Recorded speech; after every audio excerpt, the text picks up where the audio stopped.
ইসলামী আন্দোলন বাংলাদেশ বাংলাদেশের ভিতরে উল্লেখযোগ্য একটা রাজনৈতিক দল। সেই দলের আমির হিসাবে আমি দায়িত্ব পালন করতেছি পরামর্শ ভিত্তিক আপনাদের পর। আল্লাহ খাস মেহরবানি বাংলাদেশের উল্লেখযোগ্য যে দলগুলো রয়েছে, আওয়ামী লীগ, বিএনপি আর জাতীয় পার্টি এখন অস্তিত্ব বিলীনের পথে, সব দলই আমি দেখেছি সবাই কিন্তু ইসলামী আন্দোলন এবং চরমনায় আল্লাহ কিন্তু আপনাদেরই আমাদেরই আপনার মুরব্বী সন্তান, তাদের ব্যাপারে একটা আন্তরিকতা, ভালোবাসা আমি লক্ষ্য করছি।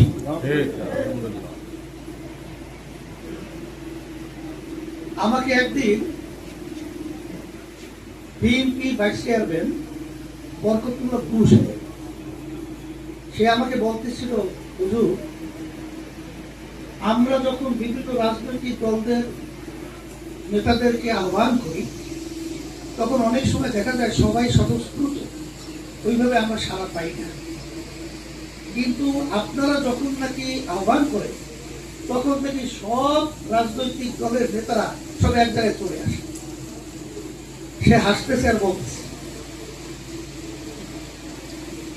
এরপরে বর্তমানে আমাদের সম্মানিত প্রধানমন্ত্রী তারেক রহমান সাহেব কিছুদিন আগে আমার সঙ্গে দেখা করার জন্য আসছিল।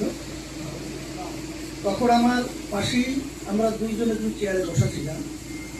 আমাদের মুফতি সৈয়দ ফয়জুল করিম তিনিও উপস্থিত ছিলেন, আরো অনেকে উপস্থিত ছিল। সে যে আন্তরিকতা প্রকাশ করেছে, এটা আমাদের পক্ষ থেকে আমি তাকে ধন্যবাদ জানাই। আর তখনই কিন্তু আমি দেশের ব্যাপারে মাদক সহ চাঁদাবাজ, দুর্নীতিবাজ, টাকা পাচারকারী এবং বিভিন্ন ধরনের যে অসামাজিক কার্যক্রমগুলো আমাদের দেশে রঙে রঙে ছড়িয়ে ছিটিয়ে আছে, আমি বলেছি যদি এগুলো আপনারা নিয়ন্ত্রণ করতে পারেন, কারণ সে 2 দিন পরে তো প্রধানমন্ত্রী শপথটা নিবে, তখন আমার সঙ্গে কথা, তখন তো হয়ে গেছে কিন্তু,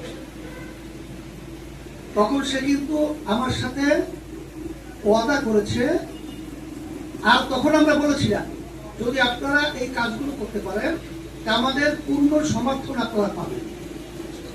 আর যদি কোনো ধরনের ব্যতিক্রম আচরণ করেন, দলীয়করণ করেন, ইসলাম এবং অন্যান্য ধর্ম এক কথায় মানবতা বিরোধী, দেশ বিরোধী কোনো কার্যক্রম, চাঁদাবাদী, সন্ত্রাসী হোক, আপনাদের যদি প্রকাশিত হয়, ভয়েসমেল বলতেছিল, তখন কিন্তু আপনাদের বিরুদ্ধে আমরা রাস্তায় নামবো।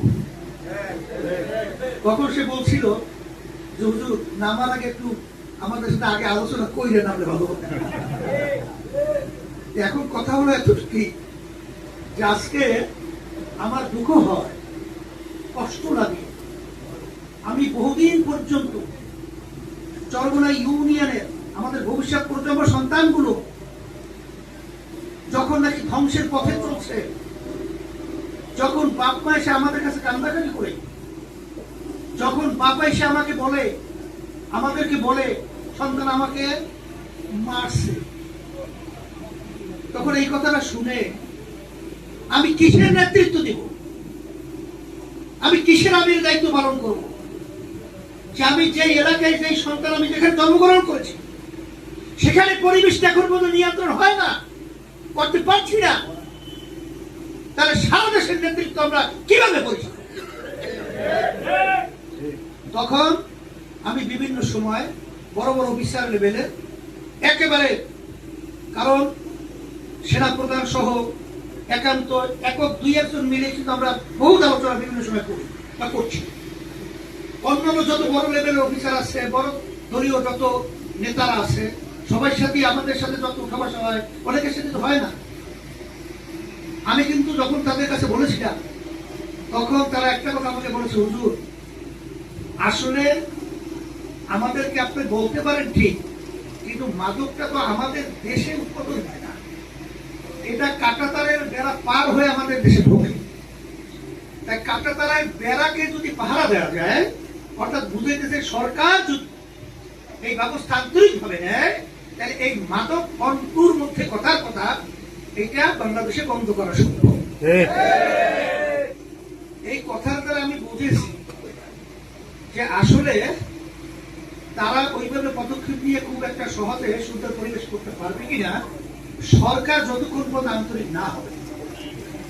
এই জন্যই আমরা কিন্তু 5ই আগস্টের পরে 2024 আমরা এই দেশকে পরিবর্তন, মানুষের মানবতাকে রক্ষা, আমাদের দেশে টাকা যেন বিদেশে পাচার না হয়, আমাদের দেশ যেন বারবার দুর্নীতিতে চোরের দিক থেকে তাম দুনিয়ার ভিতরে আমরা যেন আর পরিচিত লাভ করতে না পারি, না হয়, এই লক্ষ্য উদ্দেশ্যকে সামনে নিয়ে আমরা আল্লাহ রহমতের চেষ্টা করেছিলাম।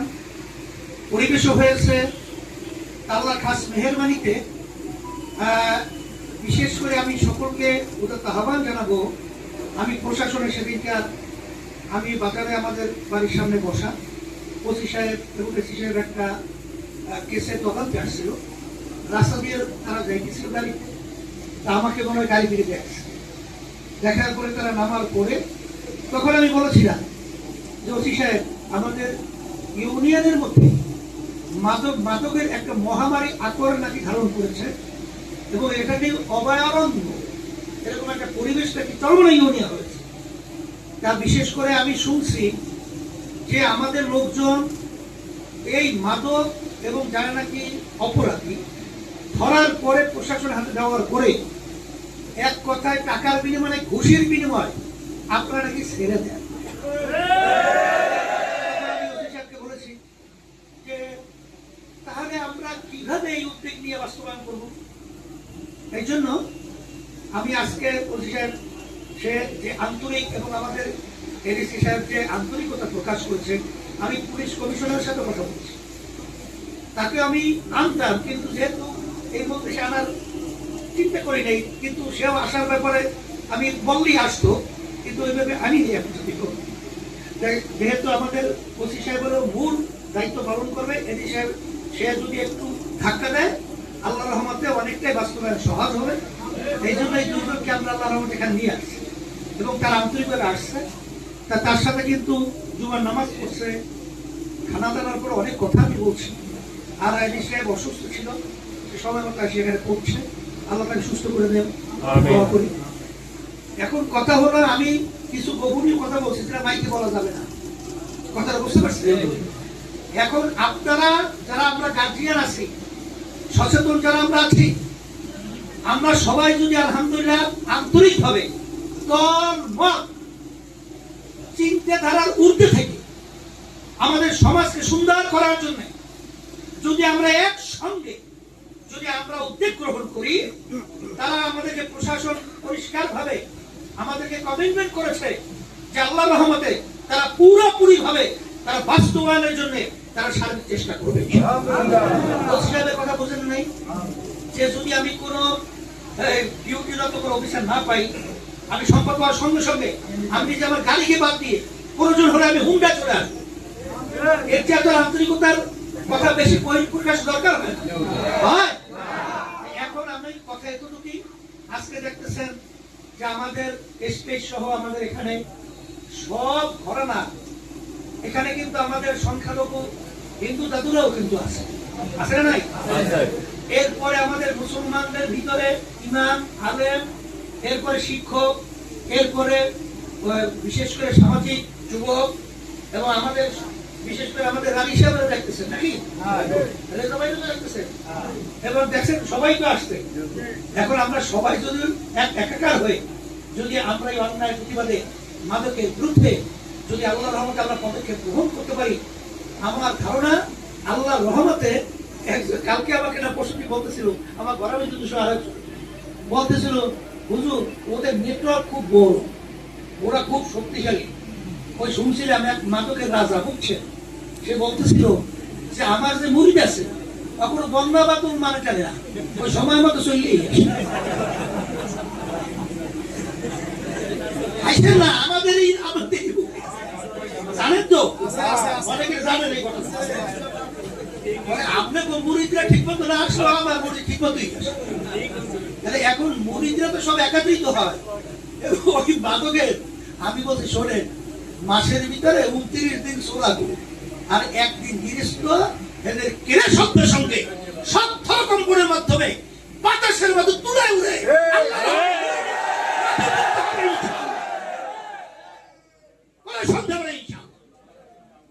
আমার তো ভয় করছে, আপনাদের তো ভয় কেন? আপনাদের এত দুর্বলতা কেন? এই জন্য আমি বিশেষ করে আমার কথা একটু চলে হয়েছে, কষ্ট হয়ে মাপ চাই, কিন্তু আমি চাই যে চরমোনাই ইউনিয়নটা আমাদের ওসি সাহেব সহ আমাদের এডিসি সহ অন্যান্য সবাই তাম দুনিয়ার মধ্যে তারা যেরকম নাকি ইউনিয়ন নিয়ে গর্ব করছে, আজকে আমরা সেই গর্বের অবস্থান যদি মাদক মুক্ত ইউনিয়ন আমরা দেখাতে পারি, বাংলাদেশের মধ্যে ঐতিহাসিক একটা ইতিহাস রচনা হবে। এই জন্য প্রশাসন ইচ্ছা করলেই পারবে, আমাদের সহযোগিতা লাগবে। আমি একা উদ্যোগ নিলেই হবে না, আপনাদের সবাইকে লাগবে। এখন সবাই আমরা একাত্রিত হই, আল্লাহর উপর তাওয়াক্কুল করে আমরা এই পদক্ষেপ গ্রহণ করার জন্য আমরা কে কে রাতে এসে ধাতু দিয়ে দেখাই তো, দেখো আল্লাহকে কবুল করে নেন। আলহামদুলিল্লাহ। আমি কথা বেশি লম্বা না করে আমি বিশেষ করে আমি প্রশাসনের আমার ভাইদেরকে আমি আবার আন্তরিকভাবে তাদেরকে আমি ধন্যবাদ জানাই, এবং সে অসুস্থ অবস্থায়ও সে করে আসছে। আর অন্যান্য বিশেষ করে রাজনৈতিক দলের যারা আসছেন, আমার মুরব্বীরা যুবকরা সহ সম্মানিত মেম্বাররা যারা আছেন, ইউনিয়ন পরিষদ চেয়ারম্যান সহ, এবং যারা নাকি আয়োজক ইসলামী আন্দোলন এবং সহযোগী ছাত্র যুবক শ্রমিক জাতীয় ওলামা মাসায়েখ আইম্মা পরিষদ সহ সকলকে আমি ধন্যবাদ জানাচ্ছি। আর সাথে সাথে আপনাদের জন্য একটা আপ্যায়নের